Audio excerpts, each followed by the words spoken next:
Hello. Hopefully y'all can hear me. Thank you for joining me for my first video.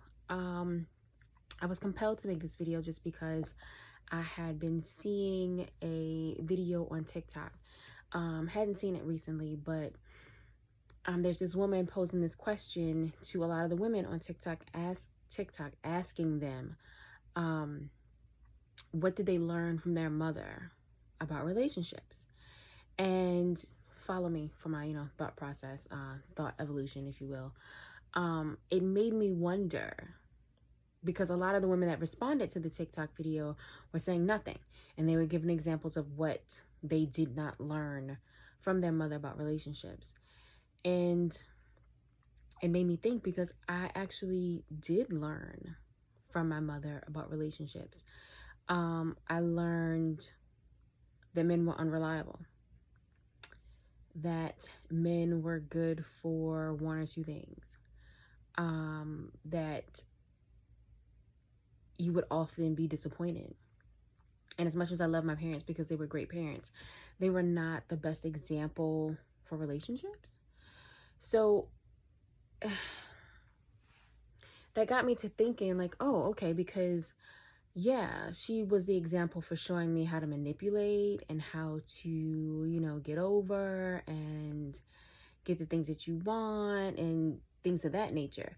But as far as a loving, caring relationship and how to treat a partner and be with someone, no, I didn't get that. I did not get that. And that speaks volumes in regards to the relationships that I've had over the years. Now, granted, I'm not the woman that's gonna say, "Oh, men ain't shit." And yes, I'm gonna curse on this channel. That's not me, because I know there are lots of great guys out there. I've met a lot of them, but they weren't for me at that time. Yeah, it just made me wonder how, now I can look back on it and say, wow,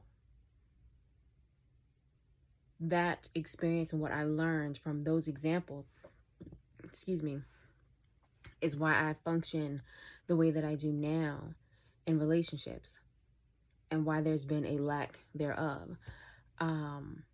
Because we tend to operate from the experiences that we've had and what's been shown to us, and through previous hurts and experiences. I think I said that before. But then it also made me evolve my thought process, go a little further, and just say, well, typically, whether it's a relationship or a friendship, we tend to operate in those ships through how we feel and through the experiences that we've learned.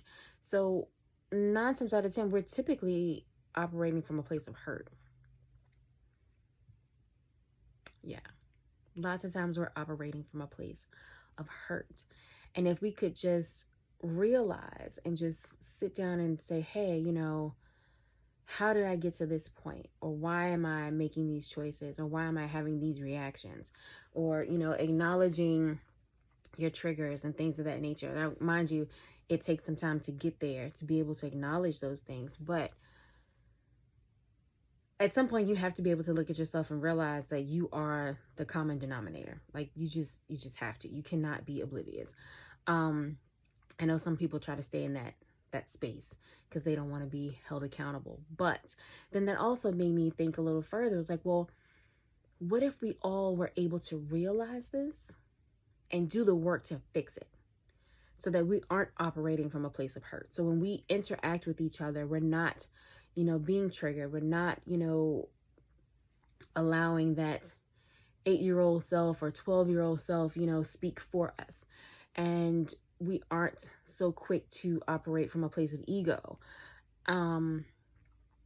If we could just manage how to do that and then learn how to operate from a place of love, our interactions with each other would be amazing. They'd be beautiful. So if I take the time to work on myself, to learn or unlearn past behaviors and, things that I've done in relationships and what has brought me to that point, and then I move forward being a better example of myself and then someone else sees that, and then it's like a trigger effect. Like, it's not a trigger effect, trickle effect, you know what I'm trying to say. And then we all take that time to step out of our ego and actually interact with each other from a place of love. Can you imagine what this world would be like as opposed to how we're operating now? Just having the self-awareness and making the effort to like really say, hey, this isn't right. This isn't how I should treat people, because this isn't how I want to be treated. So that was just my thought. And in a nutshell, just to say, whether it's therapy, meeting with a holistic practitioner, talking to your girlfriends, that might not be the best example, because some of y'all need to take a better look at your friends. Maybe meeting with members of your church or something like that, someone that you can trust to kind of work through your issues. We all need to work through our issues.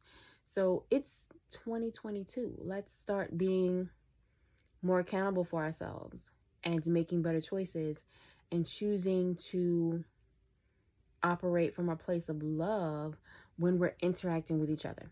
Me included. Definitely me included. Yeah, so thank you for joining me for my first video. There will be more, and I'll see you again.